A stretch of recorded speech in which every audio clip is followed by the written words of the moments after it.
You're watching Global Trade This Week with Pete Mento and Doug Draper.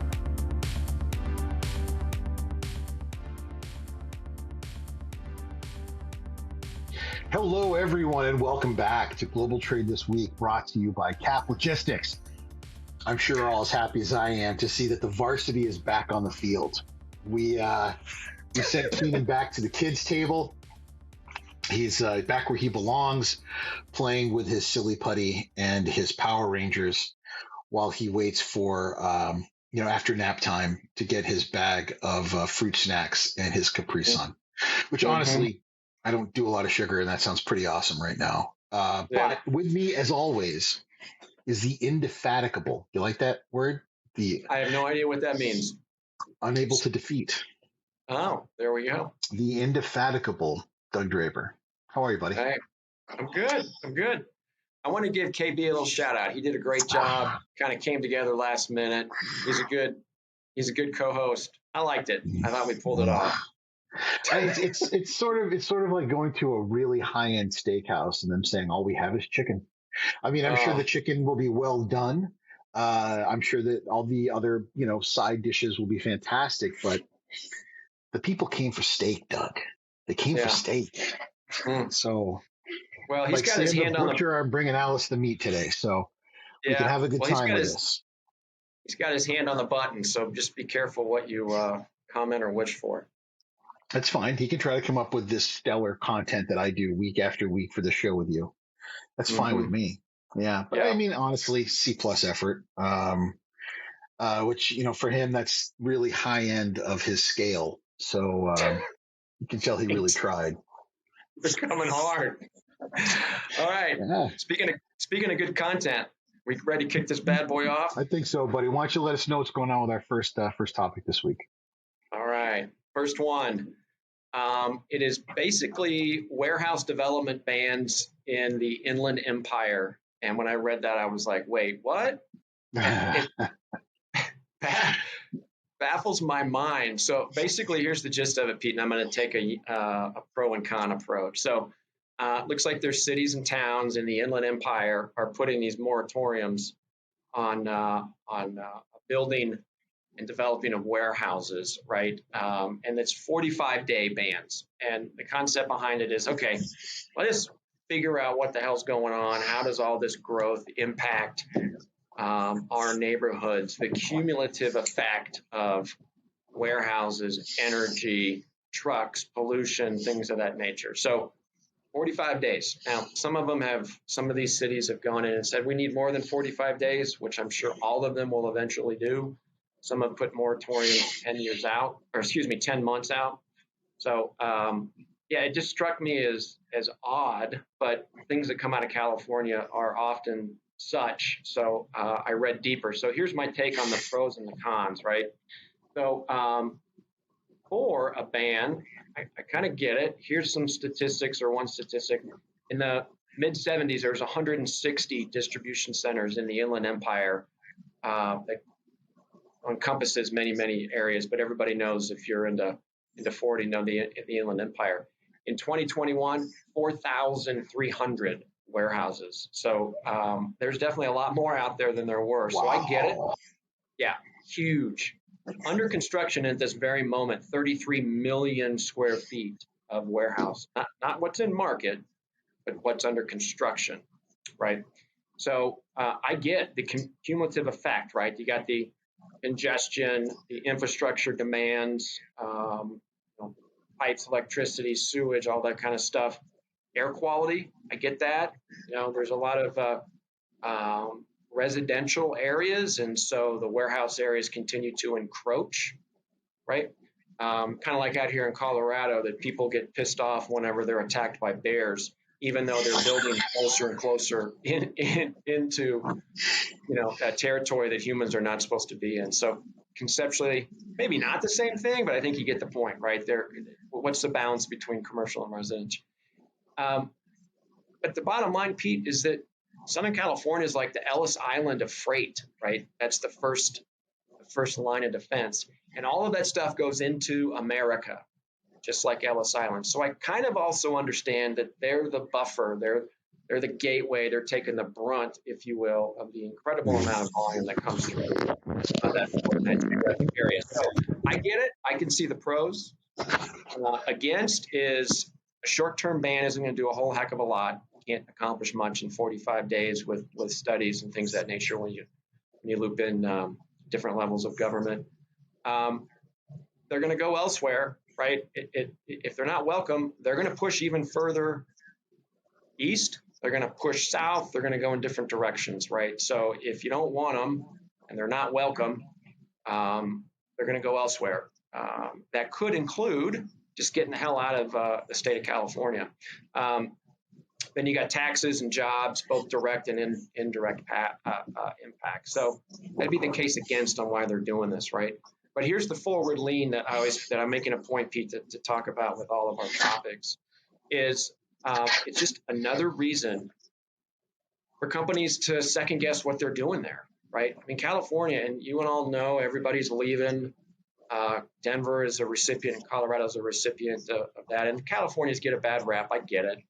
But you put too many barriers in there with AB5, taxes and limitations, and now you can't even build buildings. What's going to happen is there's going to continue to be a surge to second-tier ports that you and I have talked about, where those cities and counties will be like, hell yeah, we'll come in. Come on, we'll give you tax incentives. We'll assist with the builds, things of that nature. So I don't really understand. I get both sides, Pete. It's just baffling to me. It's some of the decisions made out there where it just encourages companies to say enough is enough. So there's my take on the 45-day bans of warehouse construction. Who do people from Colorado hate more? Folks from California or people from Texas? Texas. Really? Me, Texas. Oh, okay. Is this no offense?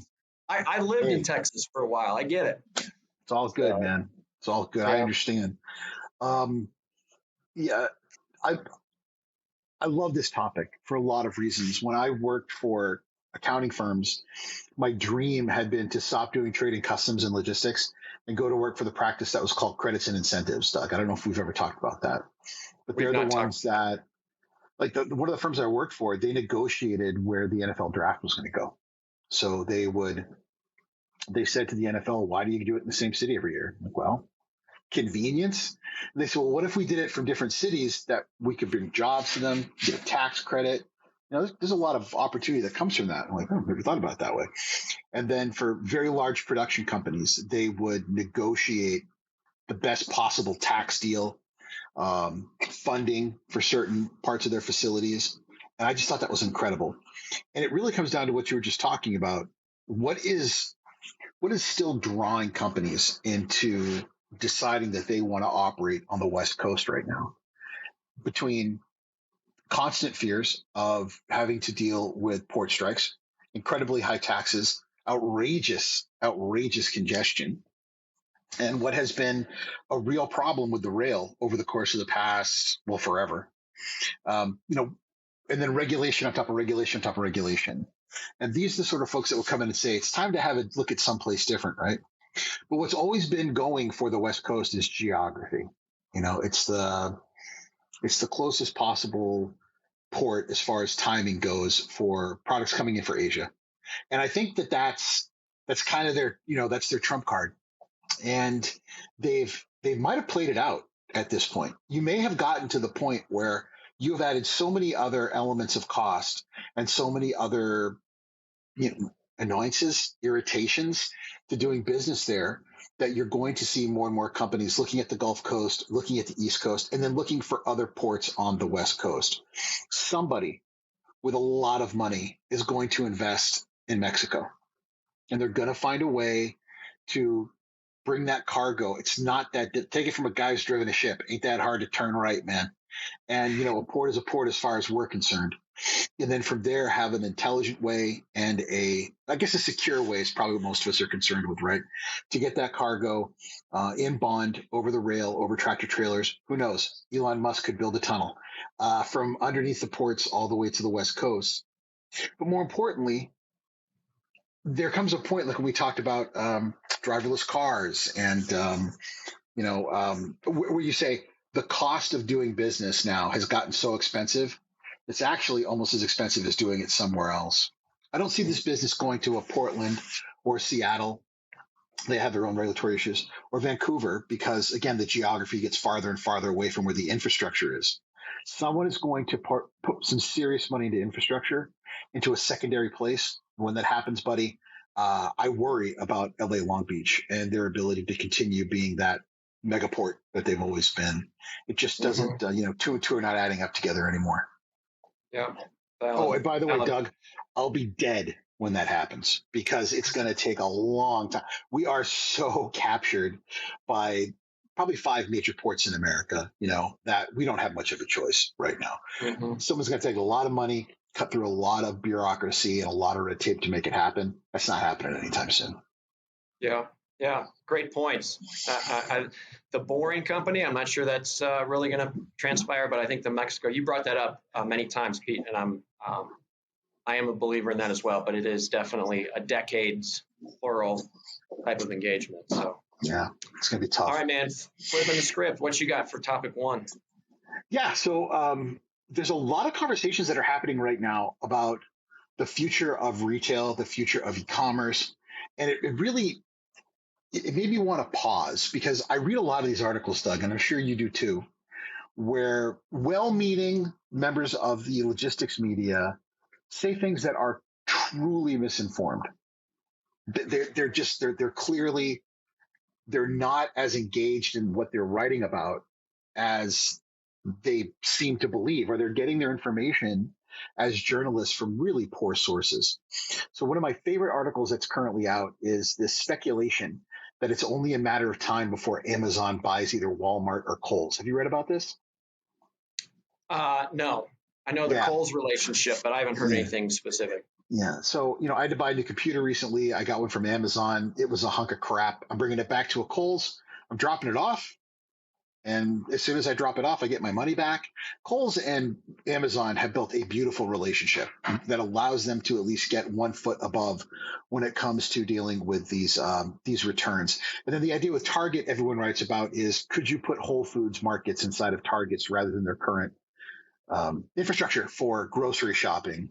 And, Amy and I were talking about it this morning, and she brought up some excellent points that I would never consider. Like, Whole Foods is not your normal place to go buy your groceries. Most people don't buy all of their groceries at Whole Foods. Second of all, Target is something that you can depend on. You go to Target knowing what the prices are going to be and being able to find a broad spectrum of corporate product, much like Amazon. So I don't know if those two things really jive. But from a supply chain standpoint, yeah, I get it. You're able to put product pretty much in every major American town. You have a built-in logistics network of infrastructure. It all sounds great. My issue is that people keep forgetting all e-commerce is supply chains. That's all it is. It's the ability for us to get cargo from one person to another and have someone pay for it. And I'm telling you right now, Doug, the future of e-commerce falls into 2 different groups. Companies that are going to build infrastructure for other companies to use. So you've got your Amazons, certainly your Wayfairs, Alibabas, the list goes on and on and on and on and on. And the second is going to be companies that provide that infrastructure that is easily adopted. And if I were going to write something that made a lot of sense, Doug, I would say that someone like FedEx or UPS needs to build their own platform. They need to buy a company not unlike a smaller version of Alibaba or what Wayfair was 7 years ago, before the pandemic, and say, we're taking your infrastructure from a digital footprint standpoint and we're pairing it with our physical infrastructure. And now we can move whatever the hell we want, anywhere we want, at prices that we want to move it at.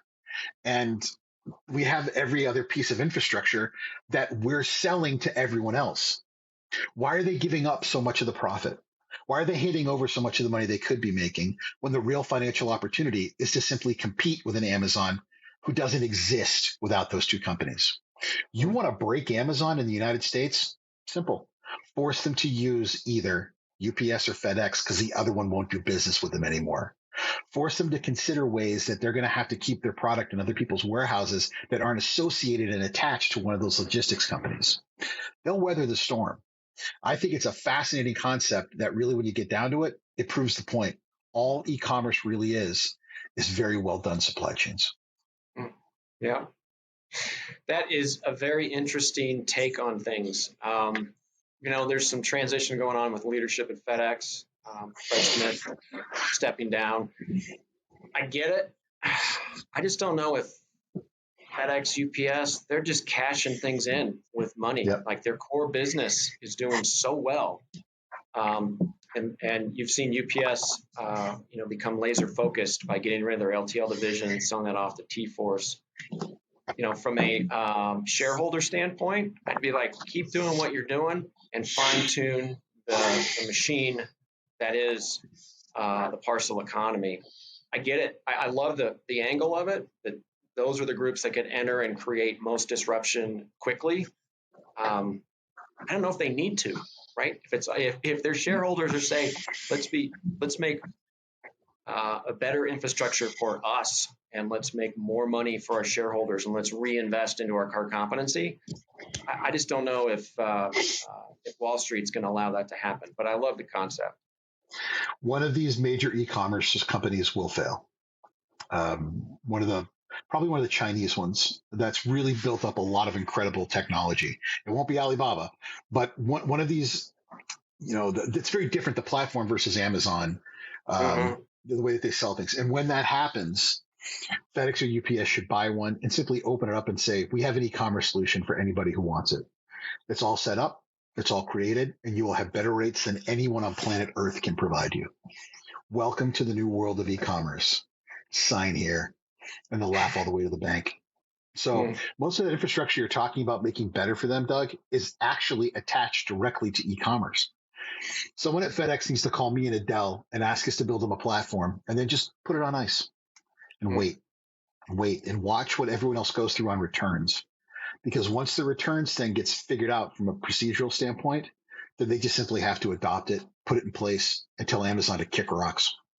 Yeah. Good take. Excellent take. Well, that brings us to halftime, my friend, which seems to be everyone's favorite part of the show, which breaks my heart because I think that we really bring the content around here. But halftime brought to you by our great friends at Cap Logistics. To learn more about their logistics solutions and international and domestic transportation solutions, reach out to them at caplogistics.com. We couldn't do it without them. They could probably give us somebody better than Keenan, but it is what it is. Whoa. So, Doug, what do you have for our first topic this week on halftime? Oh, I'm sitting here while we're talking, and I'm thinking about pivoting to a comment that you made earlier about California versus Texas.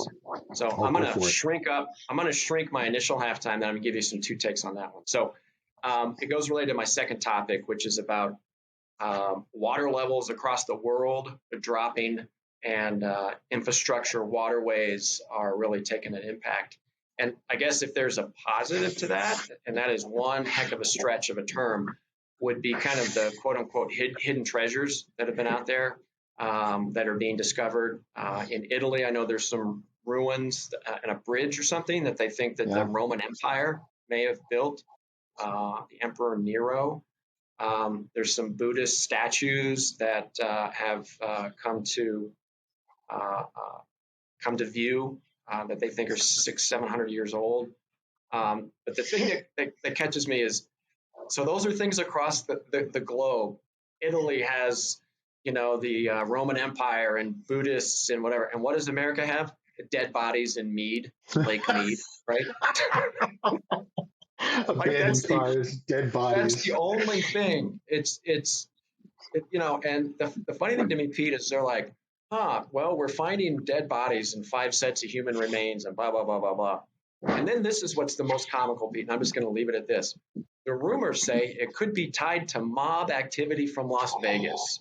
And I'm thinking, no shit, right? You think that really, are you kidding me? There's going to be more and more discoveries as the water level continues to drop. I just think that was comical that anybody even would wonder that is related to it. So that's my take here. This one will be real quick. I'm shifting gears on you. So California versus Texas. California does more damage to the economy when they come in. I'm talking specific to Colorado.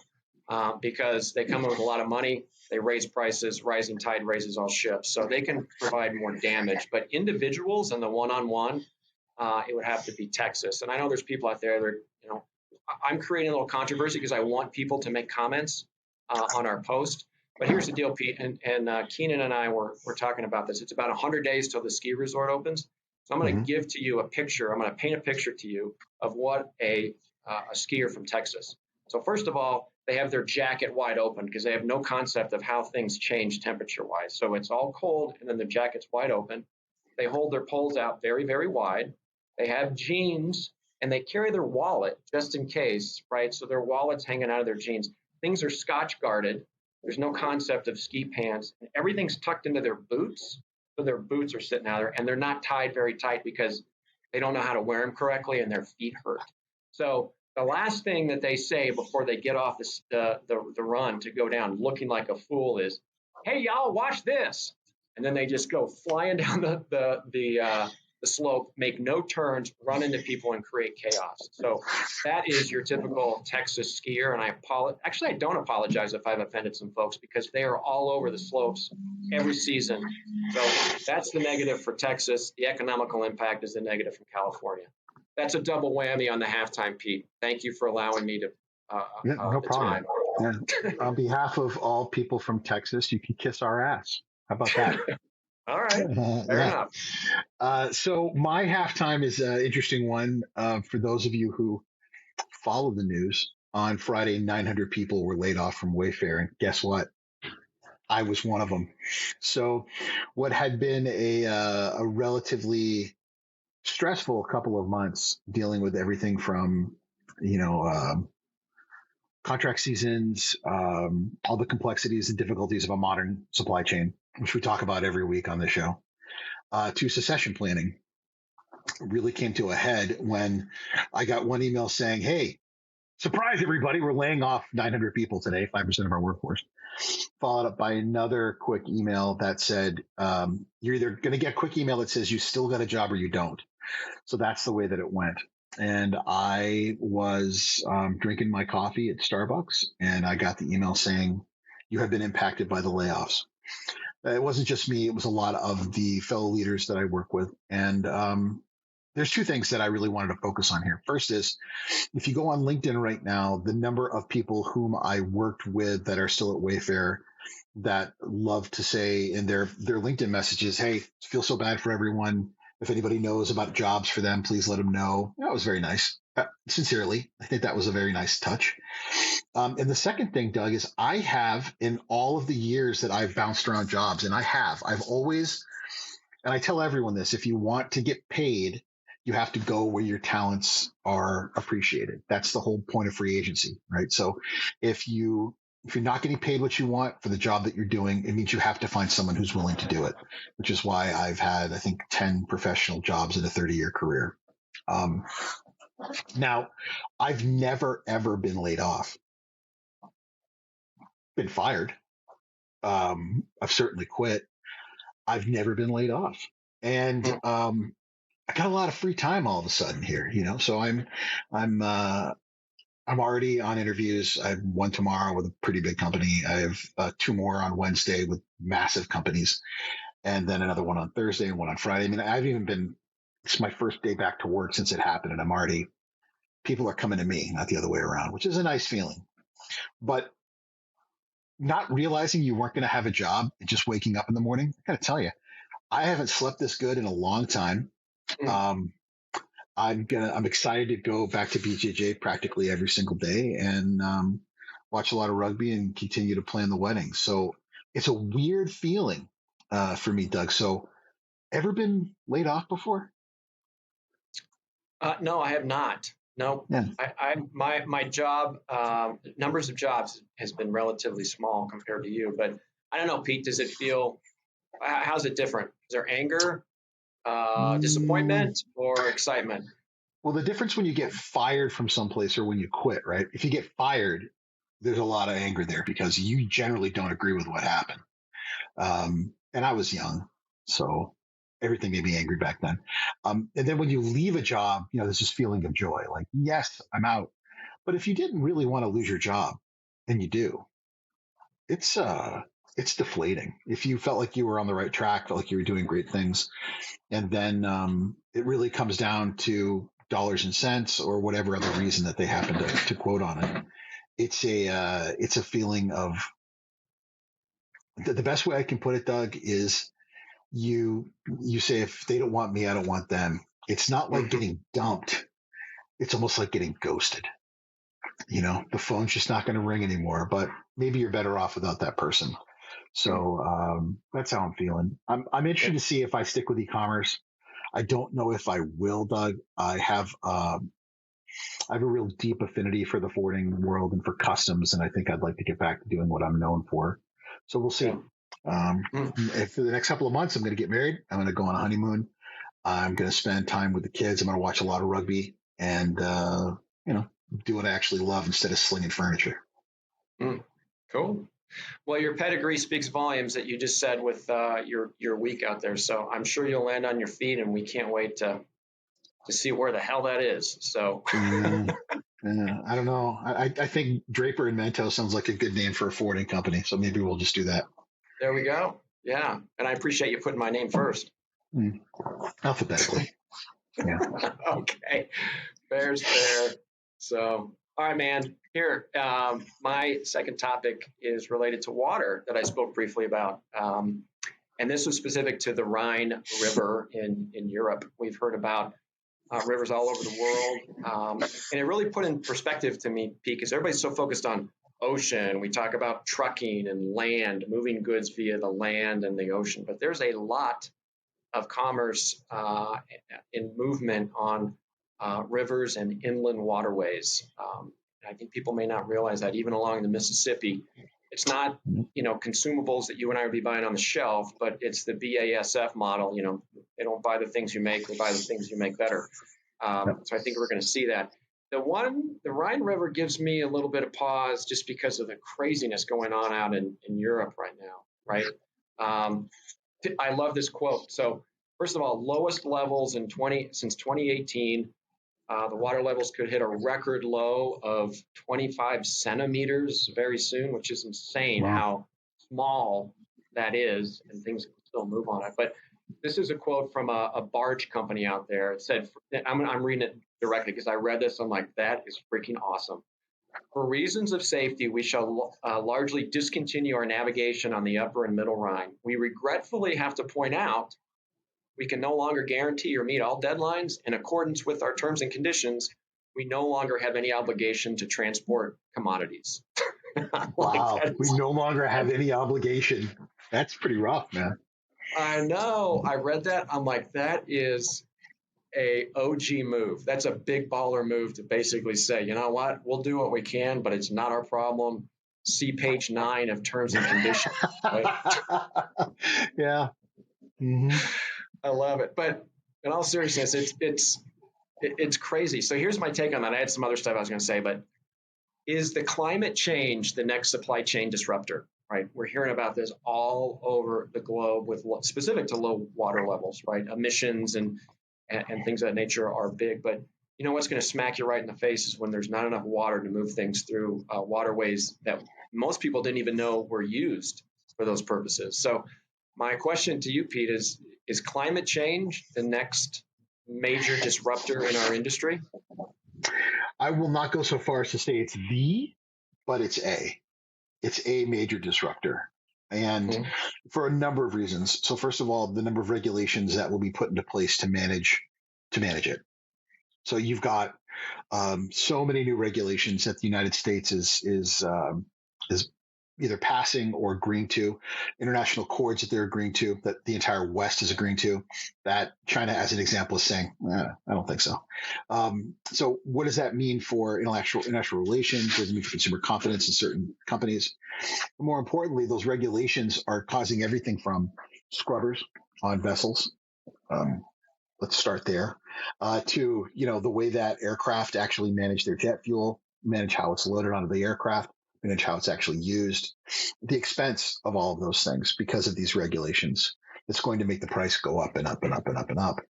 I never really thought about barges, even though I've worked on them before, integrated tug and barge, when I was at sea. But what brought to my attention, Doug, was Incoterms. A number of Incoterms are focused on intercanal and waterways across in different nations. And it was one of those things where until someone pointed it out to me, I never realized how much of it I saw. And the amount of cargo that is moved up and down the Mississippi is astonishing when you really begin to look at how much moves. The amount of intercoastal that goes through Europe, again, astonishing when you begin to really look at it. And I think that the future of global logistics is intertwined intensely with what goes on with our environmental policy, if for no other reason that the consumer cares so much about it. So if the consumer is demanding a certain type of action of a company, the companies are going to listen and they're going to follow suit, because without that, they will lose the support of the people who pay their bills. So whether these companies like it or not, there's an expectation now by a significant number of consumers that they will act in a way that's more responsible, that they will try to find ways to adopt those policies. And I've made no joke of it. To me, I think that's a wonderful thing. I think it's a positive thing. And it's a major factor, Doug, if not the, but it's definitely top 3. Mm-hmm. Nice. Cool. All right, Pete, take us home. Yeah, so the third thing really comes down to a lot of conversations lately about will there never be a cliff with regards to ocean freight pricing? And there's 2 pieces of that I want to work in here. So the first is there's a misunderstanding by many people who don't follow ocean freight that the rates that we're seeing in September that are being sold are generally for a 90-day term.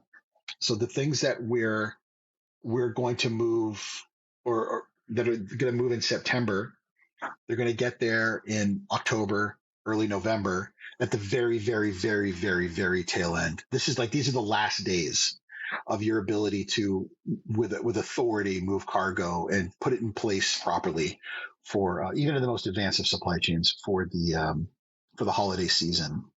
So the rates that you're seeing now should be about where the floor is, should be about what we see for the rest of the year. And then after Chinese New Year, I think you're going to see a correction. It's not going to be massive, but it's a correction. The way that we buy ocean freight is dependent on vessels. It's dependent on where things actually go from port to port. More importantly, though, it's also dependent on the type of consumption that we do. The bigger the company is, the more they can buy.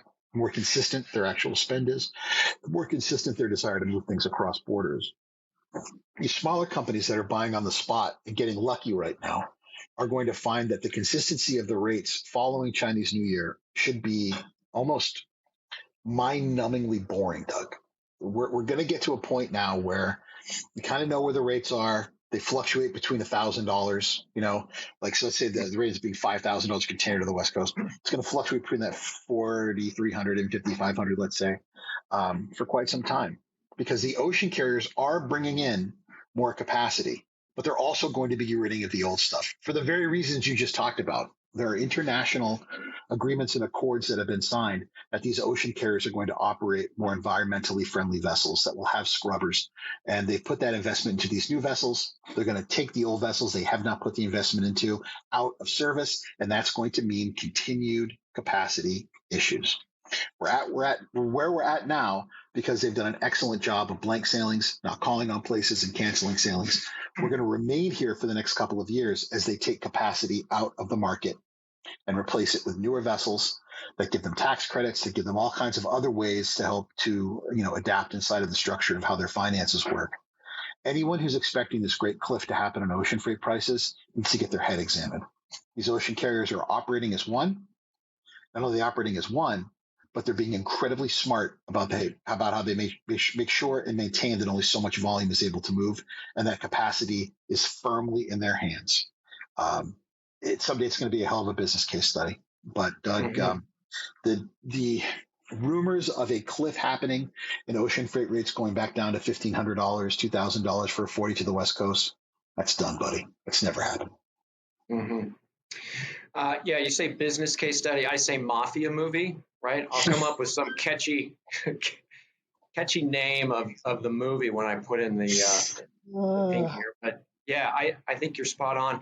And speaking of spot, I think if you're a smaller importer, right, you are at most risk, in my opinion, because the spot market is going to be incredibly volatile, and you're just going to be whipped around in the wind like nobody's business. So rather than Pete, I was just thinking about this literally while you're making that take. If you're a buyer on the spot market, you need to look beyond what your freight forwarder is quoting you and finding out what is the buying group or what is the bigger buying entity that this freight forwarder may be buying into to understand the stability there. So I think you need to be a little bit more astute, a little bit better understanding of how the global supply chain works and where your freight forwarder, because there's lots of out there, smaller guys. You got the big boys that make a lot of news, but there are thousands that are good companies that actually lean on buying networks to get the rates that they need. So I think you as an individual importer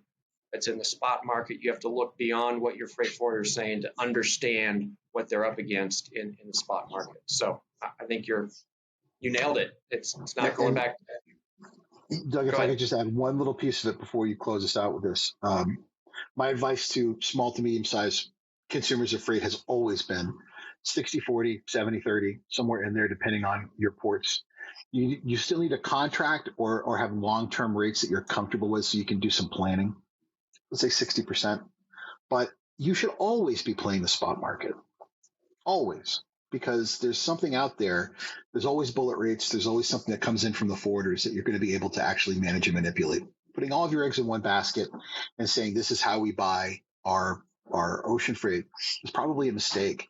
You should leave yourself some room for negotiation. It's like anything else in business. If you don't have any leverage at all, you're just going to be a victim to the people who do.